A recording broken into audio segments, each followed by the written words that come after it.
আল্লাহর নবী বলেন, এই দুনিয়ার মধ্যে যত জায়গা আছে আল্লাহর কাছে প্রিয় জায়গা হলো মসজিদ। আর দুনিয়ার মধ্যে যত জায়গা আছে আল্লাহর কাছে সব থেকে খারাপ জায়গা হলো বাজার। কিয়ামতের আলামতের মধ্যে আল্লাহর নবী সাল্লাল্লাহু আলাইহি ওয়াসাল্লাম বলেন, ওয়া যাহারাতিল আসওয়াতু ফিল মাসাজিদ, যখন দেখবা মসজিদের মধ্যে শোরগোল বেড়ে গেছে, যখন দেখবা মসজিদের ভিতরে দুনিয়ার কথোপকথনগুলো বেড়ে গেছে, যখন দেখবা মসজিদের ভিতরে ইবাদত বন্দেগীর থেকে দুনিয়ার কথাবার্তা বেশি হয়, তখন মনে করে নিবা কিয়ামত বেশি দূরে নয়, এটা কিয়ামতের আলামতের মধ্যে একটা আলামত। আজ বলেন তো, আমাদের মসজিদগুলোতে দুনিয়ার কথা বেশি হয় না ইবাদত বেশি হয়? মসজিদে আজান দিয়েছে গেছে, যাওয়ার পরে দেখে 5 মিনিট সময় আছে, 10 মিনিট সময় আছে, সুন্নাত কোন রকম মুরগি ঠোকর দেওয়ার মতো 2-4টা ঠোকর দিয়া এইবার বসে যে কয় কি ধান লাগাচ্ছ এবার কদিন, কথা কন ঠিক কিনা? আপনাদের যশোর অঞ্চলে আসেনি? কি ধান লাগাচ্ছ? কয় না 51 ভালো হচ্ছে না, গুটি সর্ণা লাগাও। গুটি সর্ণা ভালো না, এইটা লাগাও। নতুন আবার কি ধান আসছে, এইটা লাগাও। মসজিদে 2 মিনিট সময় পাবে, 2 মিনিটে দেখবেন আষাঢ়ে গল্প শুরু করে দেছে। যদি কেউ বলে ভাই গল্প করে না, বলে তুমি চুপ করো। আল্লাহর নবী বলেন, যদি কোনো ব্যক্তি মসজিদের ভিতরে যায়, যে দেখে 2-4 মিনিট সময় এখনো বাকি আছে, ও যদি কোনো ইবাদত বন্দেগী নাও করে, কোনো তাসবিহ তাহলিল আদায় নাও করে, আল ইন্তেজারু ফিস সালাত, নামাজের জন্য যদি ওই বান্দা ইন্তেজার করে, অপেক্ষা করে, কিছুই পড়ল না, শুধু মুখ বুঝে কারোর সাথে অহেতুক অনার্থক কথাবার্তাও বলল না, শুধুমাত্র মুখ বুঝে বসে থাকলো, আল্লাহর নবী বলেন ওই সময়টুকু আল্লাহর ইবাদত করলে যেই পরিমাণ সওয়াব ছিল, নামাজের জন্য অপেক্ষা করা নামাজের সমপরিমাণ সওয়াব আল্লাহ দিয়া দিবে।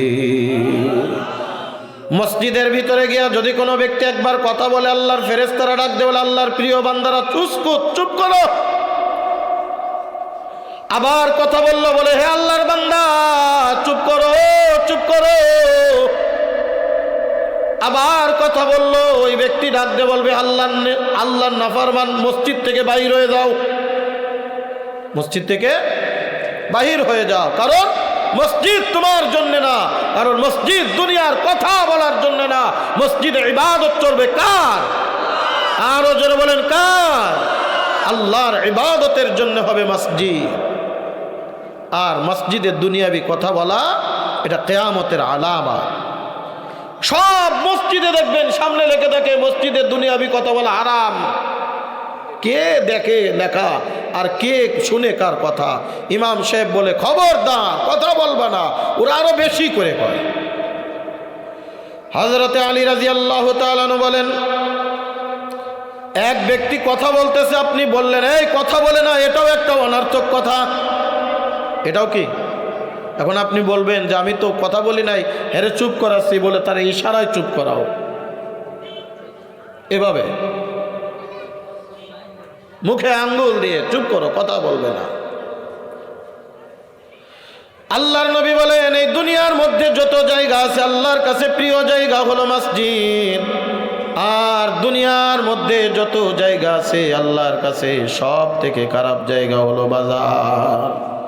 আর এই বাজারের মধ্যে একটা দোকান, যেই দোকানে দেখবেন আলসেমির একটা জায়গা চেয়ার পাইতা দেছে, অনেক জায়গায় দেখবেন টেবিল বসায় দেছে, বৈশা 1 কাপ চা খাবে, 3 ঘন্টা বসে দুনিয়ার আলতু ফালতু কথা কবে। কথা ঠিক না? আমি ইন্ডিয়ায় গিয়েছি প্রোগ্রামে করার জন্য, কোনো দোকানের ভিতরে আমি এরকম চেয়ার পাতানো দেখি নাই। মাটির গটির ভিতরে ছোট্ট ছোট্ট কাপ, মাটির এই কাপের ভিতরে আপনার চা দেওয়া হয়। খাবেন, ফেলে দিয়ে চলে যাবেন হাঁটতে হাঁটতে, কারণ হিন্দু তো বেশি, হাঁটতে হাঁটতে খাবে, চলতে চলতে খাবে, অথবা দাঁড়ায় খাইয়ে দিয়ে ফেলাই দিয়ে চলে যাবে। অনর্থক কথা বলার সময় নাই, অনর্থক গল্প গজব করার সময় নাই।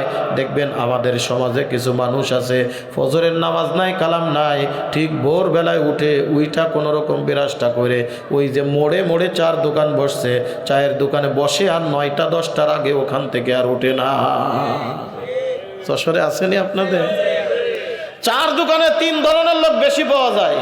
কয় ধরনের? 1 নম্বর হলো বড় রাজনীতিবিদ, 2 নম্বর হলো বড় মুফতি সাহেব, 3 নম্বরে হলো বড় ডাক্তার। কি তার কথা কয় না? কি তার? ডাক্তার। বলবেন হুজুর কেমনে? মিলায় দেখবেন, শেখ হাসিনা না যা বুঝেছে, খালেদা জিয়া না যা বোঝে, বড় বড় কেন্দ্রীয় লিডাররা যা না বোঝে, চার দোকানে বসেও সব বোঝে। ও দেখবেন একটা গোল টেবিল বৈঠক, ও দুনিয়ার কেউ ওর কাছে নাই, সব ভুল, ও যা বোঝে সেটাই। দেখবেন দুনিয়ার সব রাজনীতি ওই জায়গায় চলে। আমি এই আপনাদের পাশেই তো কালীগঞ্জ নাকি ঝিনাইদহ, এই ঝিনাইদহ কালীগঞ্জের এক জায়গায় একটু দাঁড়াইছি, দাঁড়ায় বললাম ভাই এই জায়গাটার নাম কি? কয় হুজুর রাজনীতির মোড়। এই ক্যামেরাম্যান কই রে, আসেনি? রাজনীতির মোড় আছে না তোমাদের অঞ্চলে? রাজনীতির মোড়। এলাম রাজনীতির মোড় মানে কয় এই জায়গা রাজনীতি হয় খালি। ওই জায়গা আছে 2-3টা 4 দোকান, ওই যা বৈশা বৈশা রাজনীতি করবে, কোনো কাম নাই। অথচ ওই লোকটা যদি কাজে না যায় পরের দিন খাবার জুটবে না। ও হলো দুনিয়ার বড় রাজনীতিবিদ। কথা কন ঠিক কি ঠিক না? দেখবেন একজন লোক একটা মাসলা জিজ্ঞাসা করেছে ইমাম সাহেব, মনে করেন আপনাদের মসজিদের ইমাম সাহেব অথবা মাদ্রাসার মুহতামিম সাহেব, সকালবেলায় চিন্তা করলো গলাটা কেমন কেমন লাগতেছে, একটু 1 কাপ গরম চা খেয়ে আসি। দোকানে যে বসছে, আপনি জিজ্ঞাসা করলেন হুজুর আপনারে তো দোকানে তেমন একটা পাই না। পেয়ে যখন গিয়েছি একটা মাসালা নিয়ে ব্যস্ত হয়ে গেছি, একটা পাগলের মতো হয়ে যাচ্ছি। হুজুর এই মাসালাটা কি হবে? দেখবেন হুজুর জবান খোলার আগে চারিপাশ থেকে শুধু ফতুয়ার ফতুয়া ফতুয়ার ফতুয়া। দুনিয়া জীবনে কোনোদিন মাদ্রাসায় বারান্দায় পা দেয় নাই, ও দেখবেন একটা ফতুয়া জাড়িয়ে দেছে। হুজুর আর কি কবে? হুজুর গেছে আমরা ভালো জানি।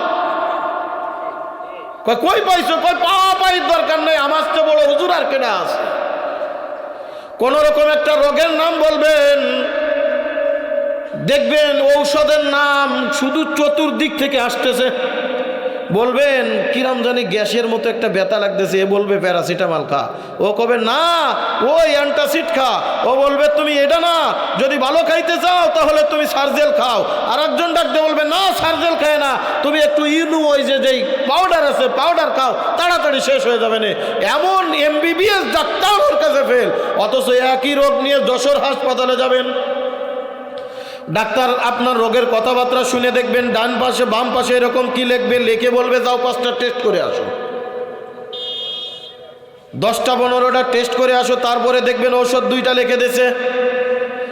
একই রোগ যখন আপনি চায়ের দোকানে বৈশা বলবেন, দেখবেন চতুর্দিক থেকে খালি ঔষধের নাম বলে।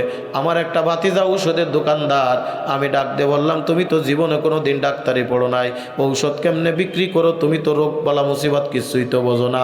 ডাক দিয়ে কই চাচা, বর্তমান ঔষধ বেচার জন্য রোগ চেনা লাগে না, কারণ যারা ঔষধ খায় তারা ঔষধের নাম জানে, রোগের নাম কয় না।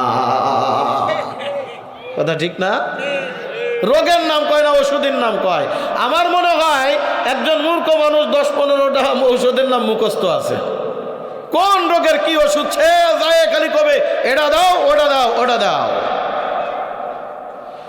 আল্লাহর নবী বলেন এই দুনিয়ার মধ্যে খারাপ জায়গা হলো বাজার, আর এই দুনিয়ার মধ্যে যত মজলিস আছে আল্লাহর দরবারে সব থেকে উত্তম মজলিস হলো কোরআন ও হাদিসের আলোচনার মজলিস আর জিকিরের মজলিস। যেই মজলিসের মধ্যে বসলেই আল্লাহ গুনাহ মাফ করে দেয়, যেই মজলিসের মধ্যে বসলে আল্লাহ তাআলা রহমতের সাকিনা নাজিল করতে থাকেন। আল্লাহর নবী বলেন ওয়া নাযালাত আলাইহিমুস সাকিনা, এ বান্দা যারা দুনিয়ার মধ্যে জান্নাতের বাগান মাহফিলের ময়দানে বসে গেলাম, জিকিরের ময়দানে বসে গেলাম, কোরআন ও হাদিসের আলোচনার মজলিসে বসে গেলাম, আল্লাহর নবী বলেন আল্লাহ পাক রব্বুল আলামিন তাদের উপরে সাকিনা নামক রহমত নাজিল করতে থাকেন। এই বান্দা যখন আখির মোনাজাত দেয়া মজলিস থেকে উঠে যায়, আল্লাহ পাক রব্বুল আলামিন আসমান থেকে একজন ফেরেশতা নিয়োজিত করে দেন। ওই ফেরেশতা ঘোষণা করতে থাকে ইয়া আব্দাল্লাহ কুমু মাগফুরাল লাকুম, ইয়া আব্দাল্লাহ কুমু মাগফুরাল লাকুম। ওগো আল্লাহর বান্দা এই মজলিস থেকে এমনভাবে উঠো আল্লাহ তাআলা তোমার জীবনের সব গুনাহ খাতাগুলি মাফ করে দিছে। আমরা কি আল্লাহর দরবারে মাপ চাই কি চাই না? এই জোরে বলেন চাই কি চাই না? আমাদের প্রত্যেকের মনের আশা আল্লাহ পাক রব্বুল আলামিন যেন আমার জীবনের গুনাহ মাফ করে। কথা বলেন ঠিক কিনা? এই মজলিসে আমরা যারা এসেছি দুনিয়ার কোনো উদ্দেশ্য আসেনি, দুনিয়ার কোনো আকাঙ্ক্ষা আসেনি, দুনিয়ায় টাকা পয়সার লোভ লালসা আছে নাকি, খাওয়ান দাওয়ানের লোভ আছে নাকি, লাস্টে তবারক আছে নাকি? না, কিচ্ছু নাই। একটাই মাত্র আশা, আল্লাহ পাক রব্বুল আলামিন যেন আমার জীবনের গুনাহগাতাগুলি মাফ করে দেয়।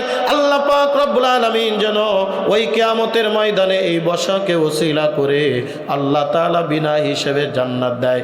আর আমরাও দোয়া করি, বান্দা একবার যারা জয়ী জান্নাতের বাগানে এসে যায়, ওই কিয়ামতের ময়দানে আমার আল্লাহ উম্মতে মুহাম্মাদিকে জান্নাত দেওয়ার জন্য এক একটা ওসিলা ধরবে, বাহানা ধরবে। বান্দা তুই কি আমল করেছিস বল, তুই কি আমল করেছিস বল, তোর একটা আমল দেখা, যেই আমলের কারণে আমি আল্লাহ তোরে জান্নাত দিয়া দিব।